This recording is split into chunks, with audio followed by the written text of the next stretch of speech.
Greetings and welcome to today's virtual MIT Starr Forum, Violence Against Women and Girls, a Case Study of Saudi Arabia. I'm Michelle English, and on behalf of the Center for International Studies, I'm honored to have with us today Hala Aldosari and Rathna Begum. I would like to thank my co-sponsors, MIT Center for International Studies, the Consortium for Graduate Studies in Gender, Culture, Women, and Sexuality at MIT, the MIT Program in Women's and Gender Studies, and I'd also like to thank my colleague Laura Kerwin for her help in making this event possible. Before we get started, I'd like to invite you to future Starr Forums, which we are now planning and aim to offer virtually in May and throughout the summer. We will have these events posted on our website and on the MIT calendar. If you'd like to be added to our email list, there is a form to do so on our website, or you can email us directly at starforum@mit.edu. Today, as the title suggests, we'll be exploring violence against women and girls. Our experts will use Saudi Arabia as a case study, and they will also share how this violence may be exacerbated during a pandemic. We will first hear from our speakers and conclude with Q&A from our viewers. Please use the Q&A feature on the toolbar to submit your questions. At last, I'd like to introduce our speakers. It is an honor to have with us today Rathna Begum, a senior women's rights researcher focused on the Middle East and North Africa region at Human Rights Watch. Here, she leads the research on violence and discrimination against women and the abuse and exploitation of migrant domestic workers.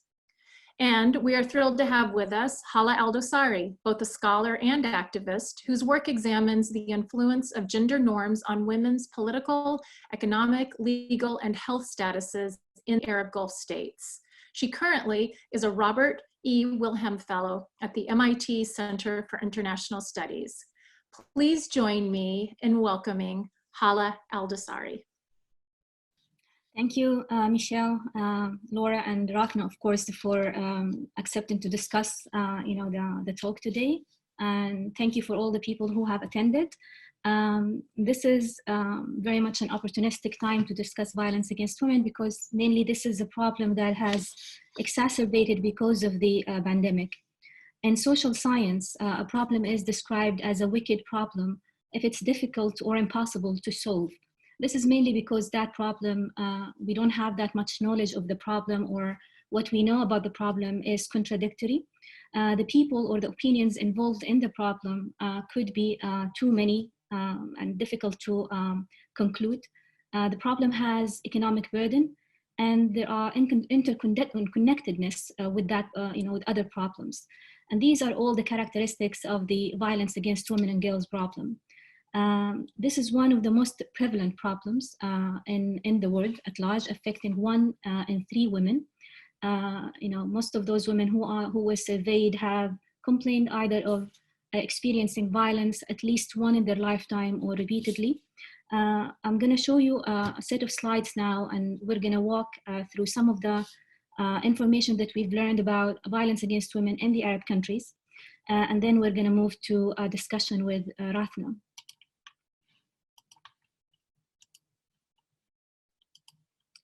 So as you can see in this slide, there are so many different studies that have actually calculated the prevalence of violence in different regions of the world. Since 2002, the World Health Organization has conducted a multi-country study using the same methodology, the same questionnaires to assess how prevalent intimate partner violence is among different population, different groups. And in that way, they wanted to generate information that can be applicable in different settings. There are variations, as you can see, in different regions in the prevalence of violence. They've actually used intimate partner physical violence, not the domestic violence at large, and we're going to talk more about the definitions and what violence is. Because intimate partner violence is considered as the most prevalent or most common form of violence, in a woman's life. There are countries or there are regions in which, like the high income regions, that have reported lower level of violence, and there are regions like the Middle East or the Arab countries, the Southeast Asian region and the African region that have reported higher level. And of course, within each region, there are different variations in the prevalence depending on the position of the woman, depending on where she lives, depending on even the characteristics of the community in which she's living at. The variation also indicates that the problem isn't, like fixed or irresolvable. The problem is modifiable, and this is something that there is a solution, but maybe it's not addressed in a way that can improve the outcome of the problem. Violence against women has so many different definitions. If you look up the textbook, if you look up the research on violence against women, you'll find that they've used different definitions of violence. One of the most comprehensive and most, I would say, effective description of what constitute acts of violence is the one published by the United Nations in 1993. That is any act of gender-based violence that results in or likely to result in physical, psychological harm or suffering to women, including the threats of such acts like coercion or arbitrary deprivation of liberty, whether that happened in the women's public or private life. It also happened within the family. It includes those acts that happen within the family, like sexual abuse, female genital mutilation, marital rape, or other practices that are harmful to women, but actually is done as a way of cultural, practices. It also includes acts that are happening in the general community, like rape, sexual abuse, sexual harassments, whether at work in the community at large, trafficking, or forced prostitution. Or those acts of violence that are perpetrated or condoned by the state. And we know that the police, for instance, in certain jurisdictions that are directly under the authority of the states, like the refugee camps, like the places of detention, particularly, or in marginalized community, we know that the state either condone, practice, or tolerate violence against women. Why it's important to discuss this during the COVID-19 pandemic? The same conditions that we need to protect ourselves from COVID-19, staying at home, making sure that we're not contacting anyone, from the extended family or friends, are the conditions that perpetrate violence against women, forcing women to stay with abusers at home with a lot of stress, basically, and inability for women to seek help or to contact relatives or friends. So also it happens because abuser usually reduce women access, coerce women, or reduce their access to necessary items or to access reproductive health care or other resources. Women also, constitute the majority of healthcare workforce. They are members of the first responders, and we know that women in the community or the health workforce are not only at higher risk of COVID-19, but also higher risks of being subjected to, the acts of violence. In Egypt, for instance, one physician was returning from her shift at a bus when members of the, in the community refused to ride with her, and they forced the bus driver to stop. A female physician also in Egypt died actually because of COVID-19 and was denied burial by the community for fear of infection. So you get to see all those kinds of aggressive behavior towards women who constitute, again, the majority of the health workforce. And of course, within the family, women who are now having higher stressor beside having abusive husbands because of the school closure, because of the disruption of their income, that also adds to their vulnerability or experience of violence. Their access to resources that are usually provided for survivors of violence, if existed, like the shelters, the access to hotlines, to the legal aid, it also might be scaled back because of this, because now the priorities are given to fighting the pandemic or prioritizing the pandemic. There is a very good article on the New York Times that describes the high increase in the hotline calls, ranging between 18% to 30% since the start of the epidemic, of the pandemic. And I'm gonna share with you the link to that if you wanna read more about it. I'm going to also talk a little bit about the limitations of research on violence against women in the Arab region. The definitional issues is also a problem. One of the main problems, as I've mentioned, is that having a comprehensive definition of what constitutes acts of violence. What are we measuring precisely? You'll find so many different definitions across different literature in the Arab world. They will measure domestic violence. They will actually shy away from saying intimate partner violence or spousal violence, and they will say that domestic violence. So sometimes it's, and even who is, what kind of acts that they're measuring, it's very much also problematic. So the problems in generalizing finding is also caused by variations in methodology used and in the populations being studied.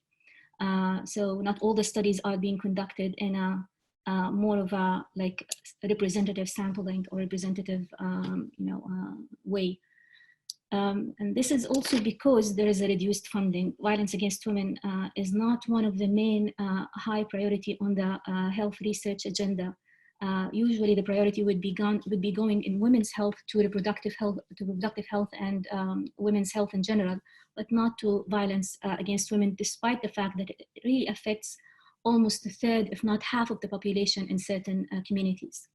So the political and cultural limitations, like for instance, how do you access women? How do you ask them these questions in places where violence is normalized, acts of violence is very much normalized, and it's not really considered as like problematic, and it's sometimes tolerated as means of disciplining women, and the political climate that would not allow certain acts to be recognized as problematic, because the political system itself, like how can you research prisons, community or population without access, without the acceptance and cooperation of the political system? This is as well limits what we know about violence against women in the Arab countries. I'm going to show you some of the selected publications on the prevalence of violence against women, particularly the intimate partner violence against women, which is the most prevalent in the Arab countries. And you get to see how much variation there is from the reported studies. Even in one countries, like for instance in Egypt, between 22 to 34, or in Turkey, between 11 to 62, or in Iran, for instance, between 14 and 43. And sometimes you wouldn't find that many studies at all. Certain countries, you wouldn't find it at all. And this variation again goes because, the studies are either using different methodology, or either asking about different things, or examining populations which are very much different in characteristics. Population which are either hospitalized in mental health institutions or refugee camps, or from a certain socio-political class.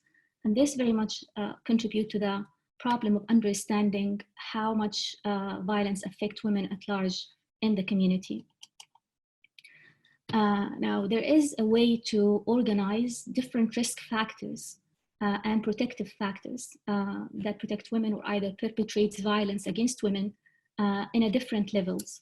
And this is called the socio-ecological model. And this is a model that has been used by the World Health Organization, and most of the studies that try to generate more of a similar, or more of a generalizable, results.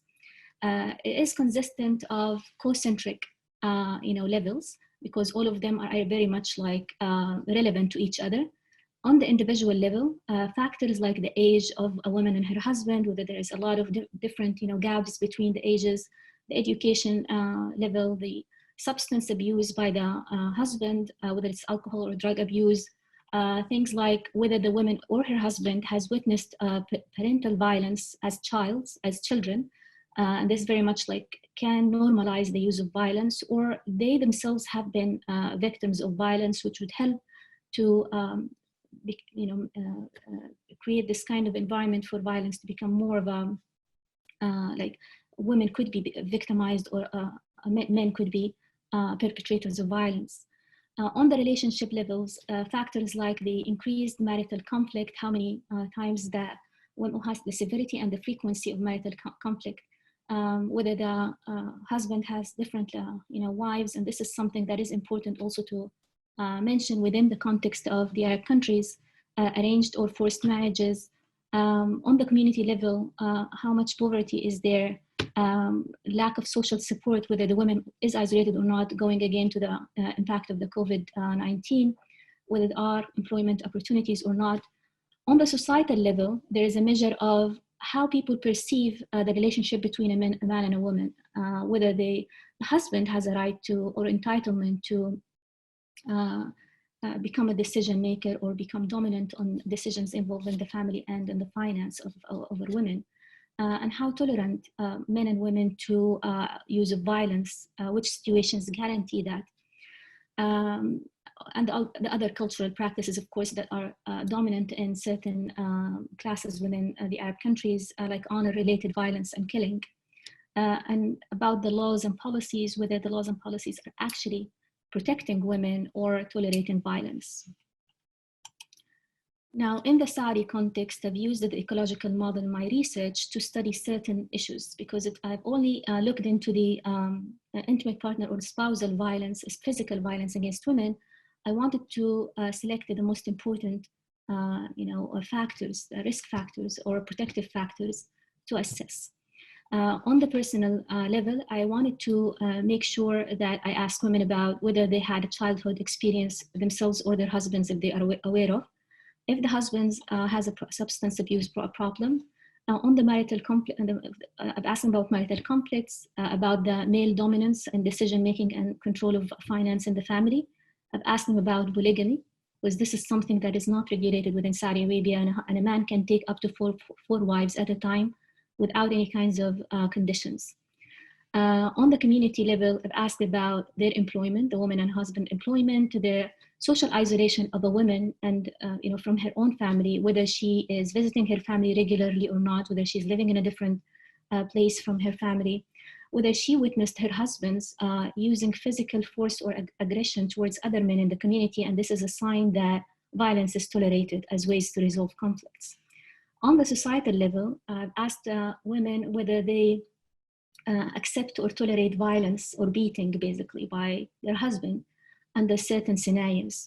And also ask them, giving them certain scenarios to assess, what do they think about the role of a man or the gender roles in the family.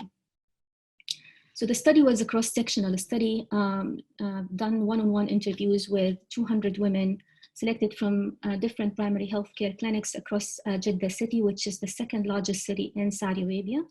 My objectives were to assess the prevalence of intimate partner physical violence against women, and to look at which risk factors or protective factors were mostly associated with the reports of violence, and whether women had adverse health outcomes because of violence.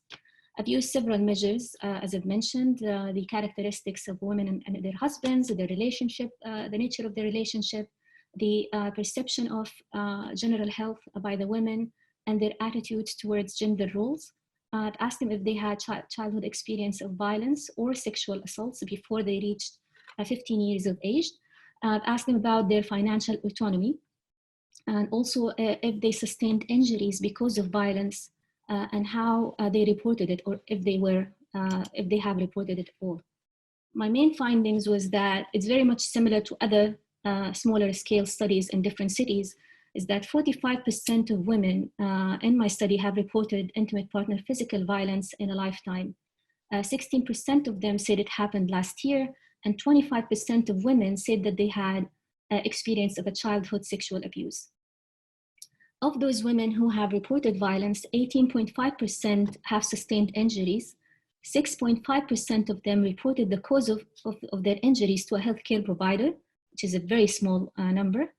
And of those women who reported that they experienced the physical violence, they were more likely to report a poor perception of their overall health.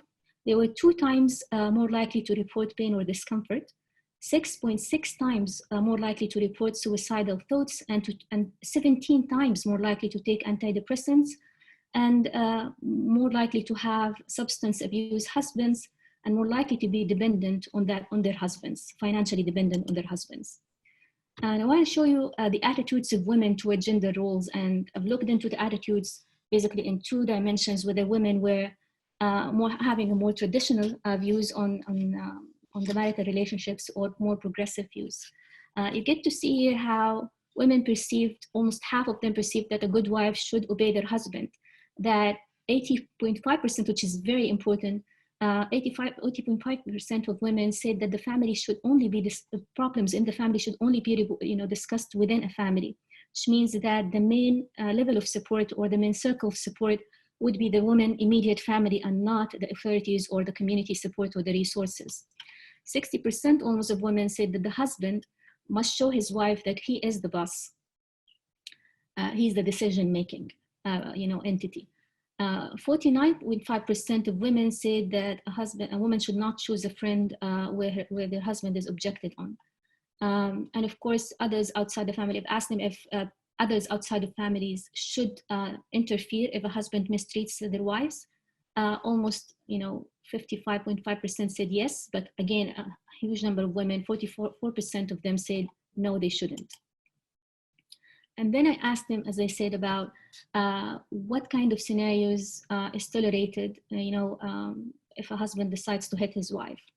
And you get to see that if a woman is unfaithful, almost 50% of women said, yes, he has the right to hit his wife. But also a good proportion of women have also accepted the other, reasons, that if a woman fails to do the house chores, if she was disobedient, if she refuses to have sex, if she asks him about his relationship, and this is very much similar to the results of other studies in the region that shows that almost 90% of women accepted at least one reason why the husband has the right to beat his wife. So the implications of the study, clinically, that there are available resources, at the primary healthcare clinics. Yes, there are fewer women who have reported the injuries to healthcare providers, but women were readily disclosing those kinds of sensitive information to me, a researcher, because they felt that there is an authority. There are people who are asking the questions, and they are not usually, met with healthcare providers who are asking them if they have a problem.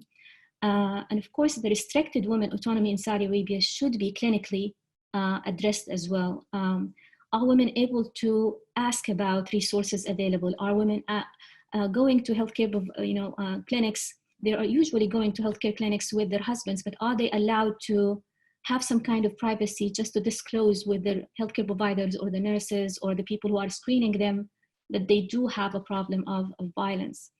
In policy implications, we need to realize that the violence in general is very much underreported. There is a very weak legal and social protection. The best that the hospital could do is to refer a woman to a social service. If her injuries is very much severe, she needs to go to report it to the police, and then the police could post an order to the medical professionals to write a report of the injury. Without the police involvement, it's very difficult for a woman to get a documentation of her injury, and that whole process involves, at one point or the other, the involvement of the abuser or the husband, which makes it very difficult for women to document the abuse or use the documentation to basically file a law case. And of course, in policy implications, we need to understand that the norms that we live within, the family privacy, the priority of maintaining familial ties, the rights to beat or a disciplining of a wife, all of these familial issues or norms related to the role of a wife, the restrictions of divorce, the custody of children, the financial dependency of women, these are all producing a main health problem, main public health problems, and it extends to and creates this kind of vicious cycle in the families. And this is something that needs to be addressed on different levels. On research, we need also to research women, husbands, or actually the men in the society. We need to look into the effect of, because as I said, most of those women who were financially dependent reported violence. We need to look into, in women who are having better income, better employment, better financial capacity, are they able to find resources? And also to evaluate what kinds of programs that can be done in the local community, and there is actually none, as I'm speaking. What kind of programs at place in Saudi Arabia or in other Arab countries that can be evaluated and can be incorporated to improve, the perception of gender roles, to improve, how people address their problems and how they can resort to different means to resolve the conflicts, beginning from the school level and afterwards. So I'm going to stop a little bit here. I'm going to end the show and go back to Ratna. And I'm going to ask Ratna actually about one of the main impediment in protecting women in the Arab countries, but in general, which is the legislation. And Ratna, could you speak a little bit about the legal challenges that we face in the region and actually affecting any kinds of a change when it comes to protecting women legally? Thanks, Hala. And thanks again for your presentation, which I think is incredibly illuminating.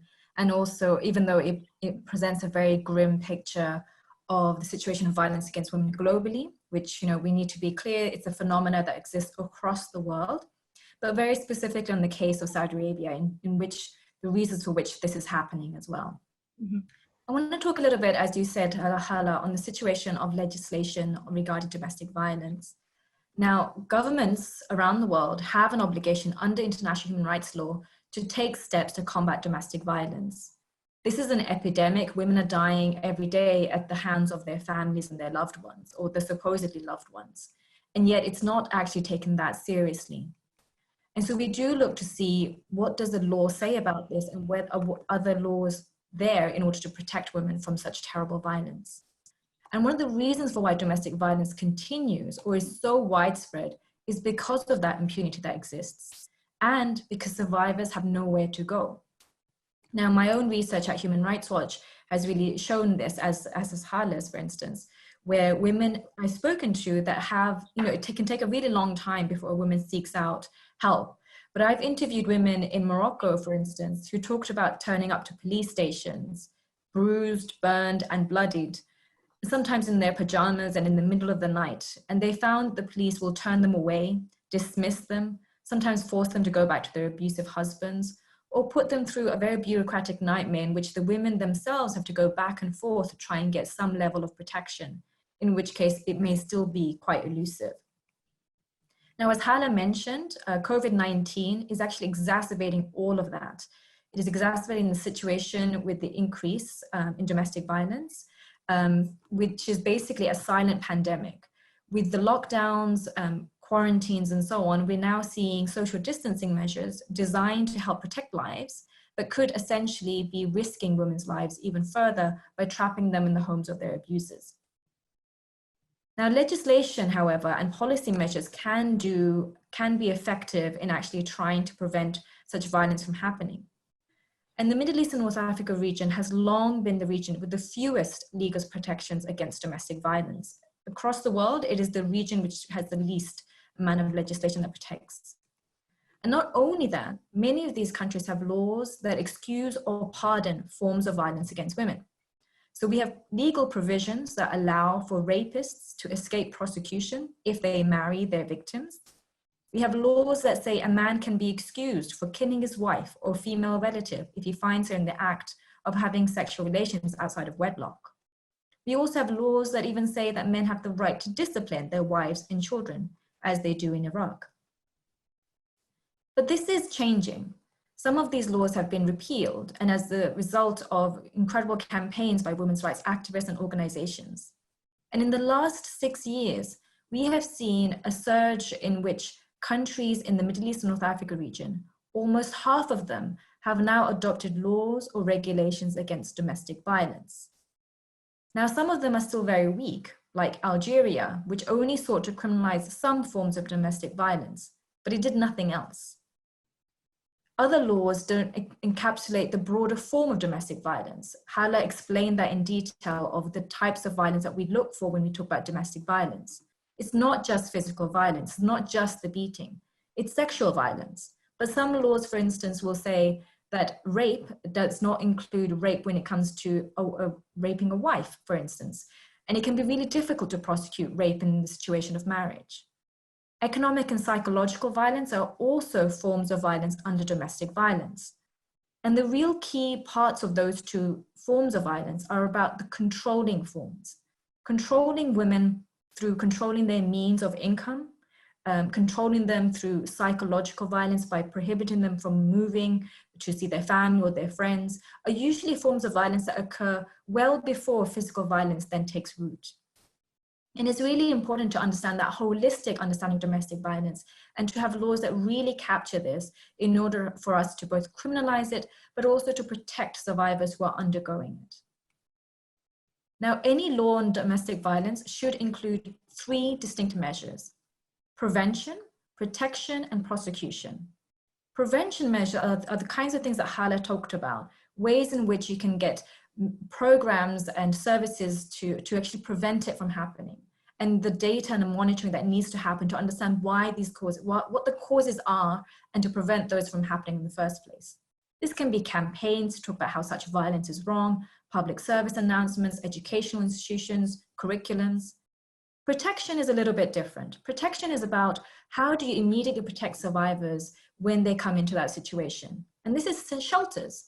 I, for instance, remember a woman I met in Morocco who had fled her husband after many, many years of violence.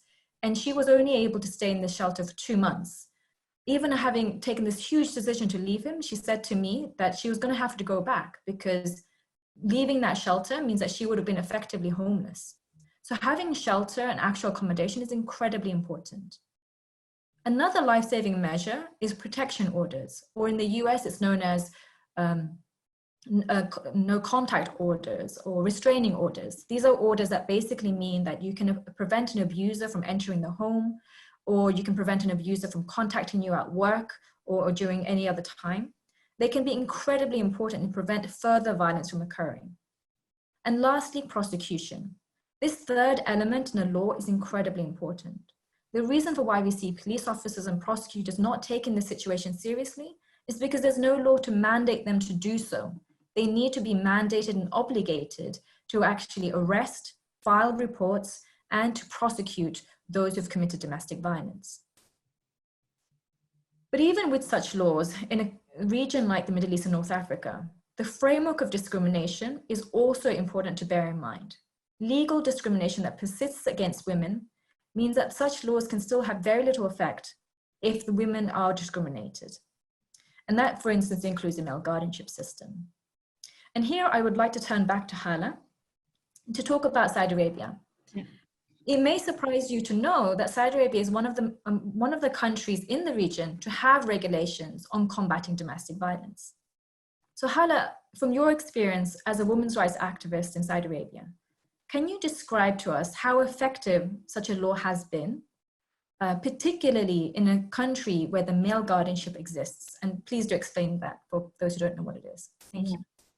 So the male guardianship is not one particular law or system. It's just like a set of laws and practices and memorandums that very much require women in Saudi Arabia, regardless of age, to present an approval or a permission from their guardian, the male guardian. The male guardian is typically a woman's father or her husband or her brother. If she's not married and she doesn't have a father, or her son at points when she's divorced or her husband died, her sons become her guardian in order to access certain resources or services.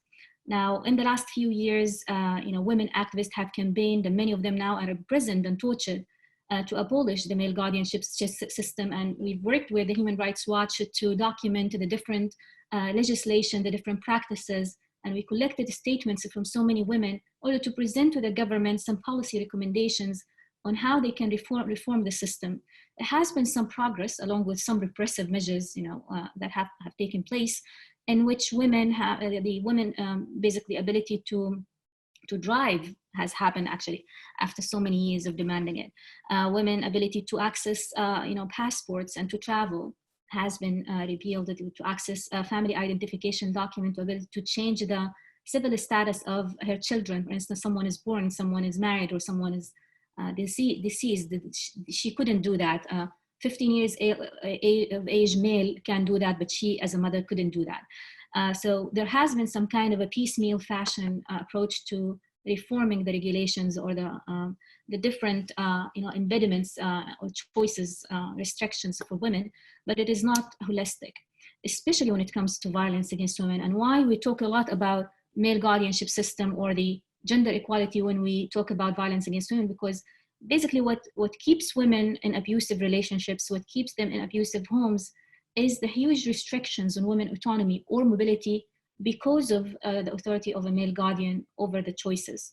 That authority could not be challenged, even if you put a law in practice, even if you put the law for protection from abuse, which was passed in 2013, has actually been made to combat violence against women and girls, but not necessarily against it. It's very much like against anyone. So it's not very specific to violence against women problem. And this comes in the problem of defining what acts of violence that the law protects from. It doesn't protect from forced marriage. It doesn't protect from female genital mutilation, from rape. And why we emphasize the marital rape as acts of violence? Because of the restrictions on divorce. Because women who are subjected to that cannot just go and divorce her husband. There are so many difficulties inherent, as Rotna mentioned, in the family law and the custody. So women would risk a lot if they go to courts, not only the bureaucratic circle, but also that the husband who, if she can't really prove in a court of law the abuse, which is marital rape, is not really much a recognizable cause, she needs to pay her husband the dowry, which is something that many women who are unemployed or who are not having the support of their family are able to do. And she has to sacrifice also, the custody of her children at a certain age. One of the problems also is the shelter. So yes, the law did obligate having shelters in different regions. Of course, it's very much like not in the remote region, but the shelters are very restrictive when it comes to who gets to be protected in the shelter. And women who have children, boys' children who are over 7 years of age cannot take their children with them. Now, the problem also in accountability, there is a very limited accountability to officials who do not respond properly to enforce the law when a woman complains or someone complains about a problem. And we see that all the time. We see women who are eloping Saudi Arabia, the videos that are all over despite the fact that there are certain reforms, because the reforms are not done in a holistic way. For instance, typically when a woman goes and reports abusive guardian, for instance, a husband or a father, the guardian then goes and reports her as a disobedient, and this is punishable by law by sentencing or flogging. So this is something that is very much like inside Saudi Arabia, that is very much limiting the capacity of women to challenge the authority of their guardians. So reports of disobedience, reports of running away from home, even in accessing or traveling, there are certain conditions where a guardian can actually say that this woman doesn't have an income of her own, so I want to prevent her from traveling, or she doesn't really have a need to travel because she's not working or doing anything in the different country.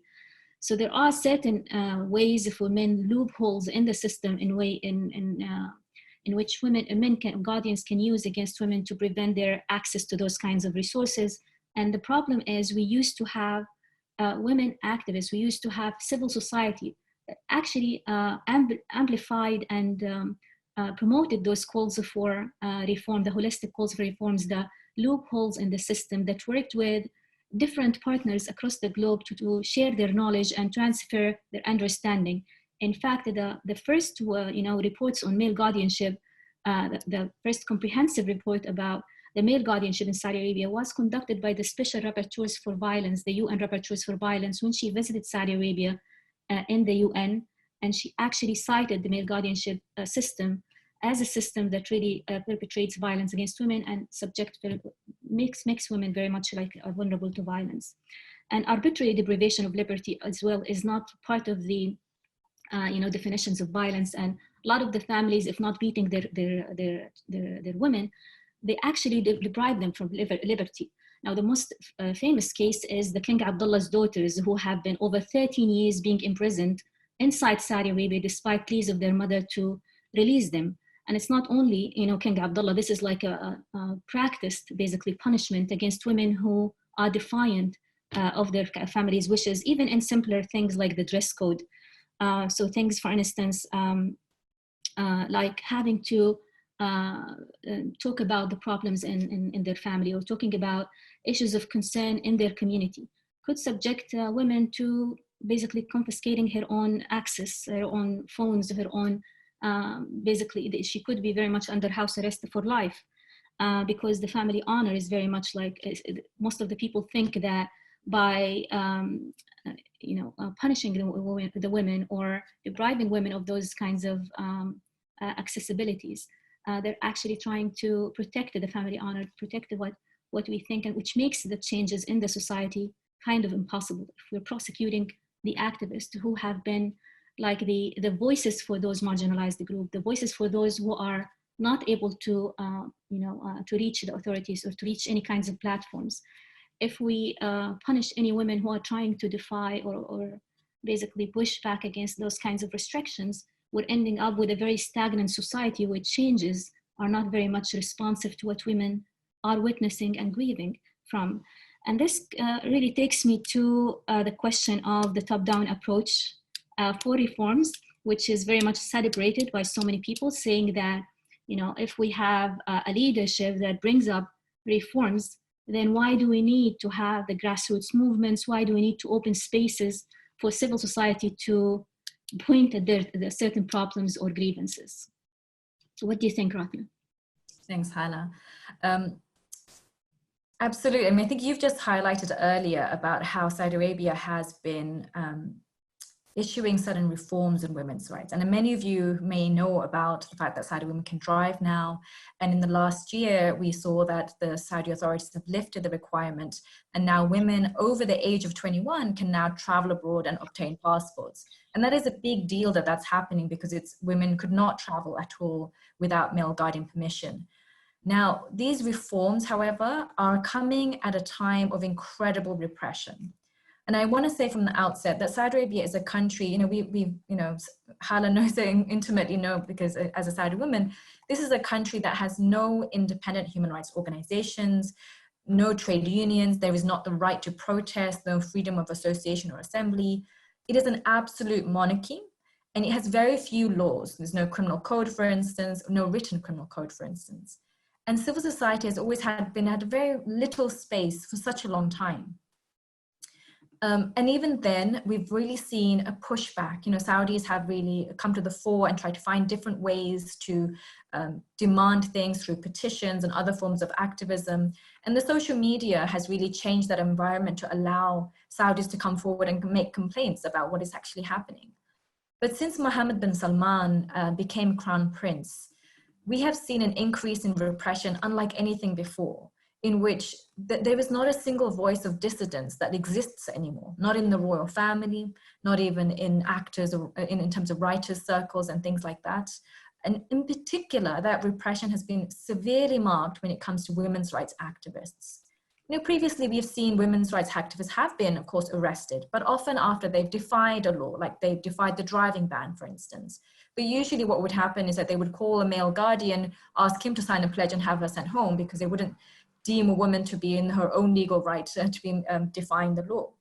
But now what we've seen is under Mohammed bin Salman, just before the driving ban was lifted in the last year or so, in 2018, during that time, just beforehand, they started a concerted arrest campaign where they arrested dozens of women's rights activists in a bid to ensure that they had a very PR concerted line, a show in order to ensure that when international journalists came flying in to Saudi Arabia to document this historic moment when women would be allowed the right to drive, not a single women's rights activist would be there to be the ones who take credit for this incredible, important achievement that women's rights activists had been able to get. And the main reason for that was really to ensure that Mohammed bin Salman could get the full credit for these reforms. And secondly, to send a message that you cannot demand reforms in this country, you can only hope to receive it. So what does it mean going forward in a country where you're starting to see some reforms in women's rights, but it's coming top down with no civil society really present anymore? Because this is happening largely as a result for the international community to grab the newspaper headlines, what we will see is that these reforms will come to a very slow halt. The other issue is that these reforms that are happening, we will never know how well they're being implemented, because women will not be able to, we will not be able to monitor them. Women will not be able to critique them. And more importantly, without these critical independent voices, it is really hard to see long-standing change. One of the big things that women's rights activists were doing was changing hearts and minds. And that is a societal change that needs to happen. And you need civil society to help that with the government as well. And so we are denied that space as well. We have seen other countries doing very similar things where they may be pro-women's rights, or at least not on the face of it, anti-women's rights, but they have been incredibly repressive towards women's rights activists. Egypt is a good example of that, where the president has tried to make himself seem as if he's the women's president, but he has been incredibly repressive by issuing travel bans of women's rights activists and having cases against the existing civil society organizations that do exist. We are seeing a spurring of reforms in terms of women themselves in countries in the Gulf where, there is a strong intimidation against women in places like Qatar and Oman, but women are trying to come to the fore and finding themselves facing intimidation. And it's incredibly difficult in such environments to actually push for reforms to be taking place at a long-standing level. Now, given all of that, I do want to talk more about the strategies to combat violence against women and the space that women do have to actually push for these reforms. So Hala, I want to ask you about, given how prevalent violence against women is, and particularly in the countries in the Middle East and North Africa region, what for you do you think is an effective strategy to combat violence against women?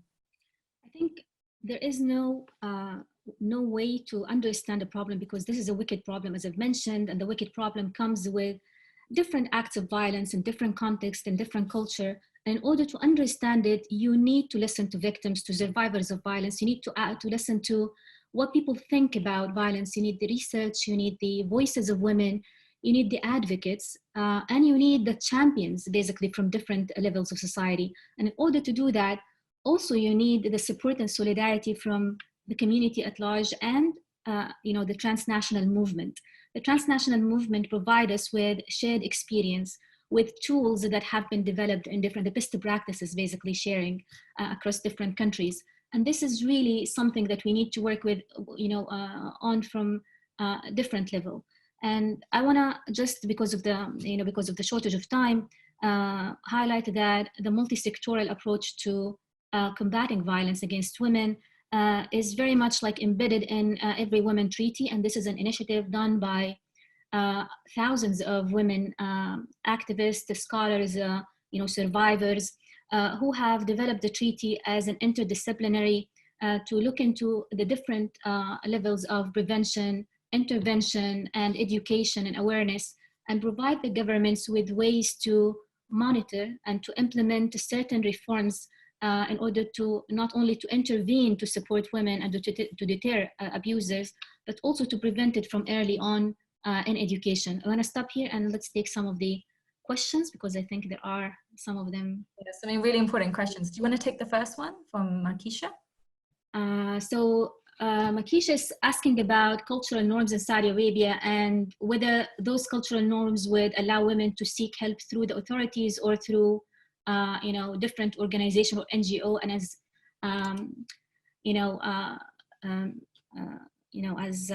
as we've mentioned in the talk, it's very difficult to seek because of the control on women's autonomy and mobility. Even if she's able to drive, she cannot really leave the house without the explicit, basically, support of her guardian.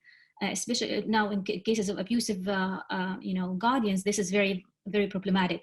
And this is why the women activists before their arrest were making use of the NGO law that was passed in Saudi Arabia in 2015 in order to launch, to get a permit or a permission to establish a shelter where you're not really restricted. Anyone who wants to come can come without having to call a hotline, without having to be screened, without having to leave your boys' children at home. They were actually trying to provide a holistic service, legal, social, medical, to the women without having for them to make compromises that makes seeking help or finding resources difficult. But even that was considered as organized movement or action to destabilize the unity of the state, and is taken against the women instead of supporting the acts of the women. And as I've mentioned in the research that I've finding and in different research, women usually tend to look for community level rather than formal level. So your question is very relevant, and this is really complicating. Well, and even in women activists themselves, they were getting calls for help for women, and these women were not able actually to seek resources. They were deterred by authorities, as as we've mentioned. They were very much like screened. They were asked by officials not to report the violence because their family would be broken, and they have to think about their children. So they went to the activists actually, and the activists have helped in bringing so many cases into the public attention. On Twitter, for instance, you get to see so many people who were reporting that this is a child who was killed, and we have a case just happened like a few days ago. This is a child who was killed, and then when the case becomes a public opinion, then the authorities would intervene and hold the perpetrators accountable. So we do see the impact of individual community members and women activists in bringing attention to those kinds of issues which are not part of the political agenda or the official, prompt response. How to help? I think we need to work on the political reform, because you cannot really help women without thinking about the political reforms. You need an accepting and tolerating political system that would allow the community to voice their grievances and to work together and to work cross-nationally. And this is not a crime. You need to work with the community, the international community, in order to share the knowledge, to get the resources, and to support the people in your own community. And we can't do that without a political reform, and this is what we're advocating for. Claire, I think this is something that you've commented on, Ratna. Do you want to answer that? Sure. I mean, absolutely, I agree. And I think I've just talked about the fact that there's been this dichotomy of both handing out reforms in women's rights, but at the same time, arresting women's rights activists, including members of the royal family, of course.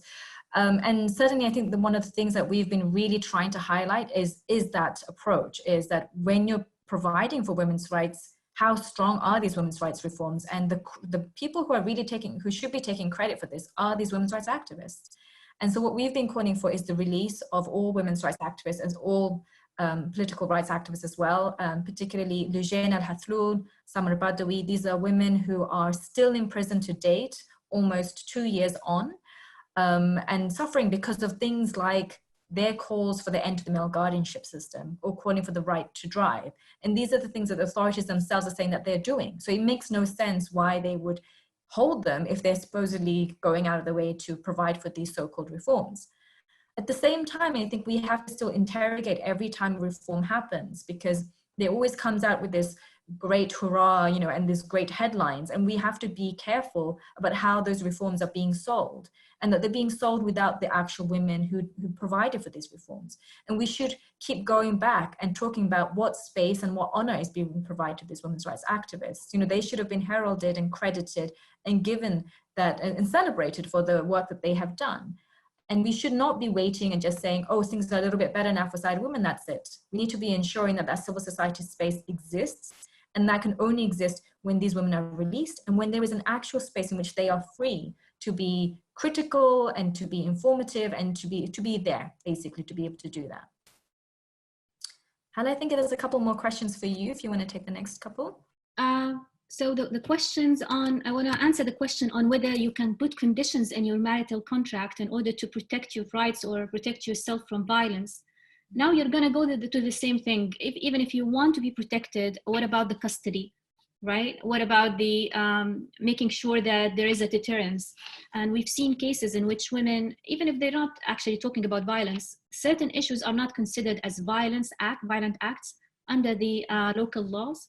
As I've mentioned, the arbitrary deprivation of liberty, beating, for instance, for certain, moral, acts or immoral acts, or for instance, things like marital rape. How can you put that into? There is also a dispute on what constitute legitimate conditions to be put into a nikah contract.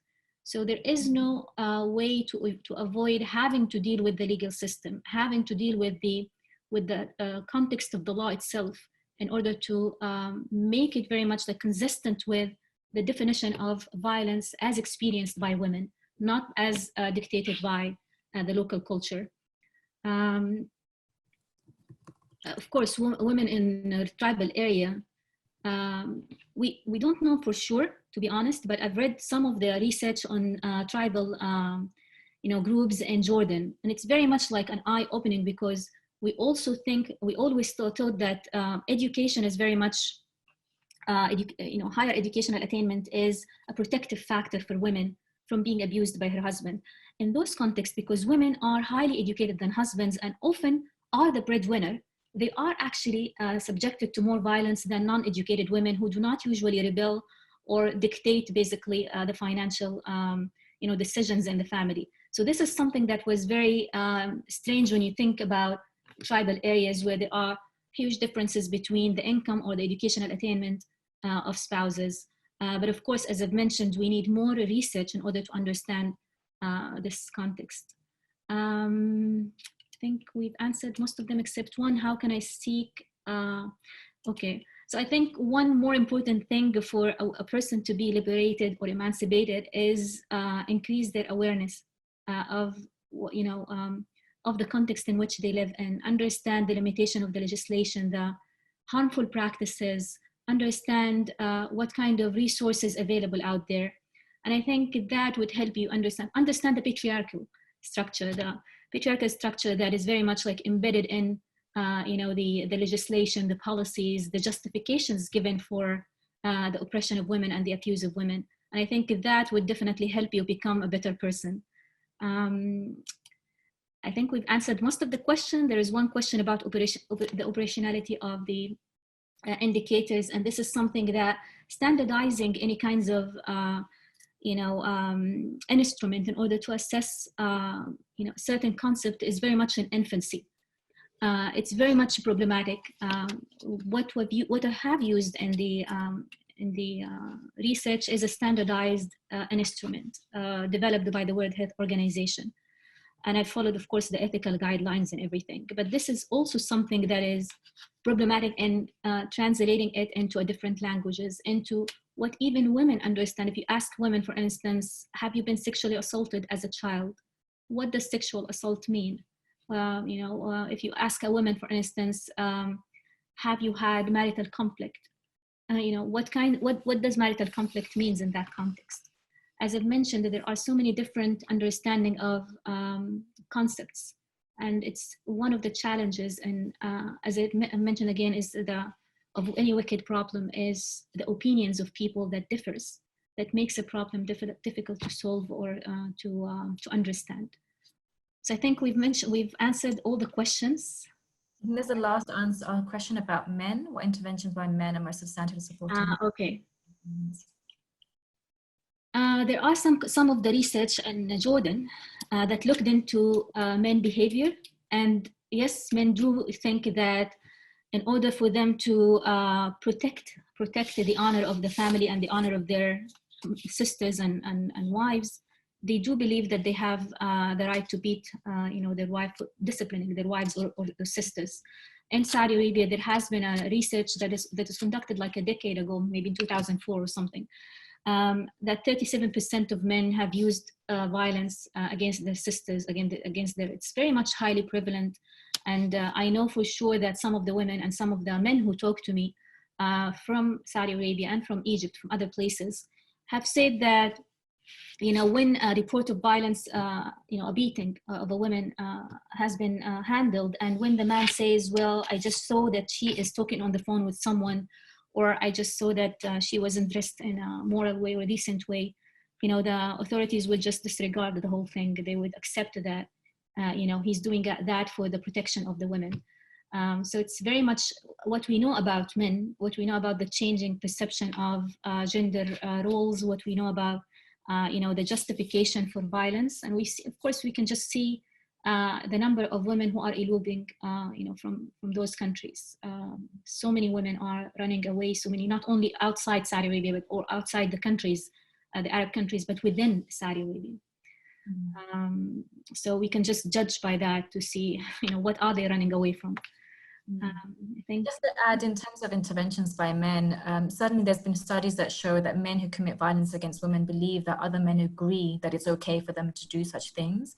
So we're actually dealing with men's attitudes, and education early on is actually incredibly helpful to prevent it from happening in the first place. So the kinds of attitudes and opinions that are formulated early on need to be tackled with. And sometimes that also comes into the gender roles, the notion of masculinity, the notions of what women are allowed to do and not allowed to do. All of those things have to also be tackled. So it's not always just about violence. Violence is often something that goes on top of existing understandings of discrimination and gender norms that needs to also be tackled as well. Hala, do you want to give your final thoughts now? Well, I think the problem of violence, as I've mentioned, not unique to Saudi Arabia, but very much like specific to certain practices within Saudi Arabia, the under-regulation, the lack of voices of women in the framing and devising what kinds of protection measures that need to be in place. The fact that we need to tread on a very much like eggshells in order not to displease the political leadership, so that they do not think of what we're calling for as threat to the community, threat to their own leadership, or to the peace, basically. I think these are all problems that indicate that we do need to have like a political reform in order for people to be engaged in decision making, women to be engaged in decision making. Other than that, we're going to have to see more, we're going to end up seeing more and more women subjected to violence, and this is like going to be a vicious cycle that can be transgenerational. So yeah, I do call on everyone to look into the Every Woman Treaty, which is everywoman.org.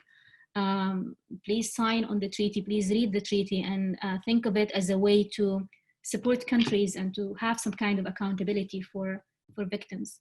Rafna? Hala.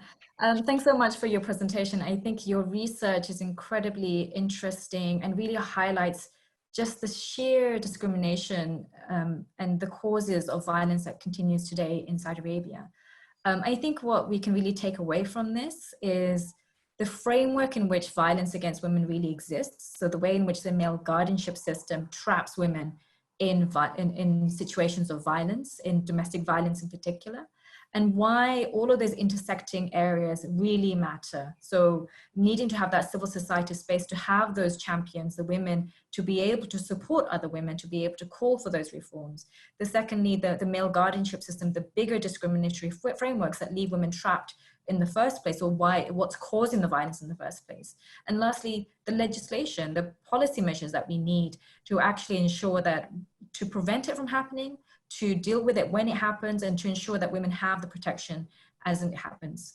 And what we're really talking about right now is actual lives. Women's lives are at risk simply for being women, which is absolutely ridiculous. And this is an epidemic that's been going on for a very long time. And now women are more at risk than ever before. One of the really sad issues right now is that we've got countries around the world that are telling us that there are increased rates of domestic violence because they have national hotlines. We have no way to assess that in Saudi Arabia, but we can assume that things have gone up even more now that there are lockdowns in Saudi as well. So I think we can take away from this, hopefully, I hope you've all been able to learn something today about the kinds of things that we need to, the fight that we have on our hands, but also the amazing activists that we have, like you, Hala, that have been championing these causes, that have been out there to try and sort of really inform, to understand, and to really move forward in actually tackling this incredible problem. Thank you. Thank you. Thank you for being here. And thank you so much, Hala and Rafna, for your work and providing us with an update and directives going forward. Unfortunately, our time's come to an end. I want to thank our viewers for joining us for this important conversation, and I do hope to see you all back again at future Starr forums. Until then, be safe and be well.